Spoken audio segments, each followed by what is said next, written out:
Welcome back folks, and welcome to a new Dragons Dogma 2 video. So today we're going to be talking about Dragonsplague. What is it, how to cure it, and how to combat it, because this is incredibly important information. I'm going to tell you why. So the other day on Twitter I saw a video of someone and they said they woke up after staying at the inn, and guess what? Their pawn went super berserk and basically culled the entire city. Yes, the entire city of Vermund has been completely culled to the ground without a single NPC living.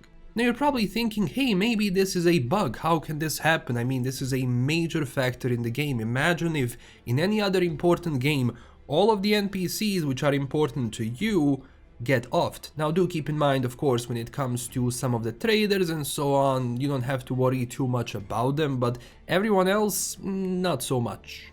So what is Dragonsplague? Dragonsplague is a mysterious illness that can only be contracted by pawns. Unlike other debilitations, it's not recorded in the pawn's status.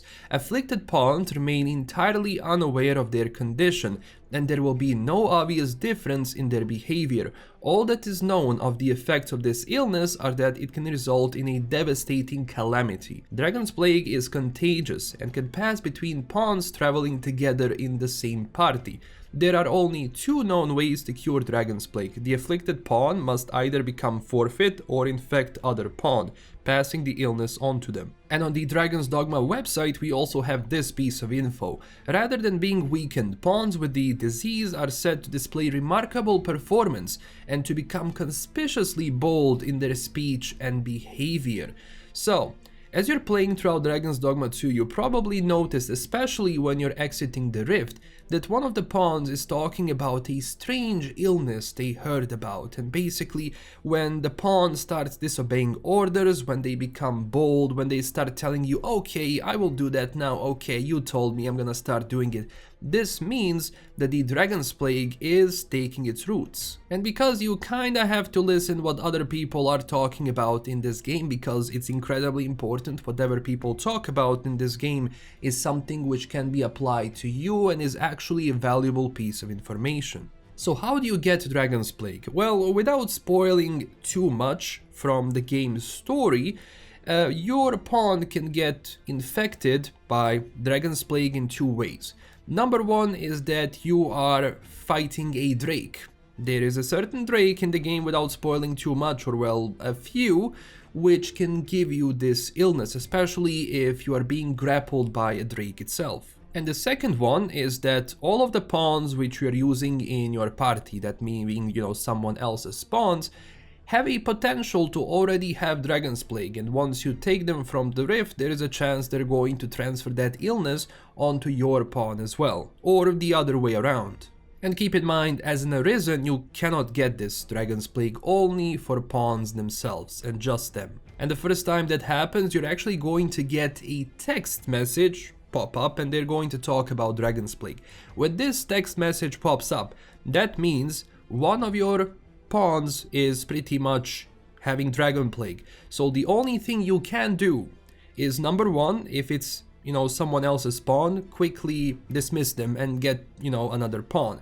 If it's your pawn, just pretty much grab the pawn and throw it into the sea for the brine. That's it. And once your pawn goes away, you can revive the pawn at the rift and the actual illness is going to disappear. Now, some of the common symptoms of this illness, first off, are glowing red eyes. In case you see any pawn with glowing red eyes, get rid of them immediately, because that means the Dragonsplague is pretty much in its advanced stage. And the second thing you can kinda notice, as I said, is that pawns become incredibly overpowered in that sense, and they're going to sometimes reply to you very aggressively. You needn't command me at every turn, I know what to do. So as soon as they become like this, as soon as they start doubting you as an Arisen and they start, talking back to you in a very aggressive way, keep in mind that's not how a pawn is supposed to talk. Pawns are called pawns for a reason, just like in chess. You use them to your benefit. So when they start replying like this, that means you have to get rid of them ASAP. Because again, if you take it too long, you're going to rest at a certain inn, you're going to wake up, and guess what happens? the pawn which you had in your party went berserk and pretty much offed an entire village or a city, and trust me, there is nothing you can do about it. Now, it is impossible to see if a pawn has Dragonsplague once you're in the rift, so as soon as you hire someone, this is my advice to you, as soon as you hire a new pawn, pay close attention how they respond to you. If they start responding immediately in this very aggressive tone, and they start, dozing off and not following orders correctly, and they start, being like, especially when they say, oh, sorry, my mind was somewhere else, that means big problems. Now, of course, some people have been playing around with the Dragonsplague because obviously the actual pawn becomes a lot stronger when he has Dragonsplague, and they were kind of using it to their advantage. Keep in mind that's a double-edged sword, and you will probably have a situation where it's not going to be that good. Now, keep in mind that this illness is mostly coming from pawns on higher level. The reason for it is because of the enemies they're gonna be fighting, because at start usually their Arisen and their pawns are not going to be fighting drakes, they're not going to be going into situations where they can contract this plague. Of course it can happen, but the chances of that are slimmer. As you're leveling up and as you're hiring stronger pawns, which, maybe they fought a drake with their own Arisen or with someone else, Arisen, it can be problematic.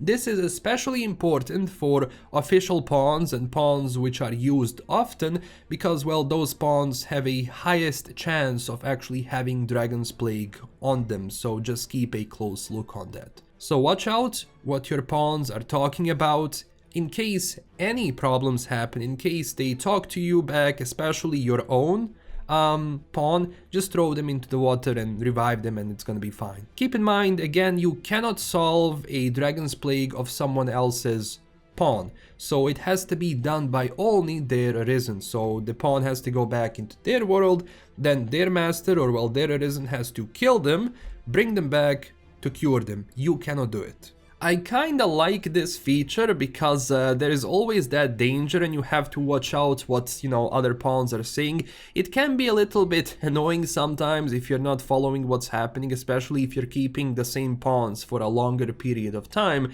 Well, this can happen. But you tell me down below in the comments, what do you think about this? So hopefully this video was important for you, because I don't want for you to happen what happened to that other person on Twitter which posted a video. I'm pretty sure there are some people which this already happened to, so watch out what other pawns are saying, and pretty much if you see any form of illness whatsoever, if they become aggressive, if you see red glowing eyes, just get rid of them. It's that easy. So this is everything for this video. Thank you so much for watching. If you enjoyed this video, don't forget to smash that like and subscribe button for more, and also tell me down below, what do you think about this mechanic? Do you like it? Do you dislike it? Huge thanks to my current Patreon supporters, and as always, stay classy everyone, and I will see you in the next video. Bye bye.